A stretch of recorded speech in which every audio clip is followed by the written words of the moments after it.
ఒక తల్లి బయటకు వెళ్ళిందండి. లోపల కుమారుడు చంటిబిడ్డ లోపల ఉన్నాడు. ఇల్లు తగలబడిపోతుంటే తల్లి చూసుకుని వచ్చిందండి. వచ్చేటప్పటికి ఇల్లంతా కూడా తగలబడతా ఉంది, మండిపోతా ఉంది, కాలిపోతా ఉంది ఇల్లు. ఆ సందర్భంలో లోపలికి వెళ్ళడానికి ప్రయత్నం చేస్తుంది ఆ ప్రియ తల్లి. నా కుమారుని ఎలాగన్నా నేను రక్షించుకోవాలి, నా కుమారుని ఎలాగన్నా అగ్ని బారి నుంచి రక్షించాలని లోపలికి వెళ్తుంటే చాలామంది గ్రామస్తులు ఆమెను ఆపేస్తున్నారండి. నువ్వు వెళితే నువ్వు చచ్చిపోతావమ్మా, నీ బిడ్డ ఆల్రెడీ తగలబడిపోతున్నాడు, నీ బిడ్డ ఆల్రెడీ కాలిపోతున్నాడు, అందుని బట్టి వెళ్ళటానికి వీలు లేదని చేతులు కాళ్ళు పట్టుకుని ఆపుతా ఉన్నప్పుడు ఆమె అర్జిస్తుంది, ఏడుస్తుంది.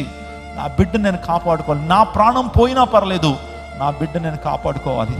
వెళితే ఏం జరుగుతుందో అందరికి తెలుసు, ఇద్దరు చనిపోతారు.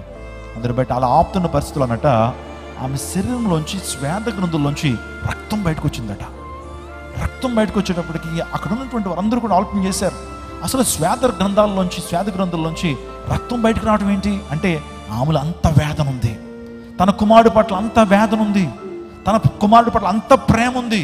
అందుని బట్టే ఆమెకు దేహంలోంచి శ్వేతానికి బదులు రక్తం వచ్చింది. అవును, యేసుక్రీస్తు ప్రభువారు కూడా ఆయన శ్వేత గ్రంథులోంచి రక్తము బయటకు వచ్చింది.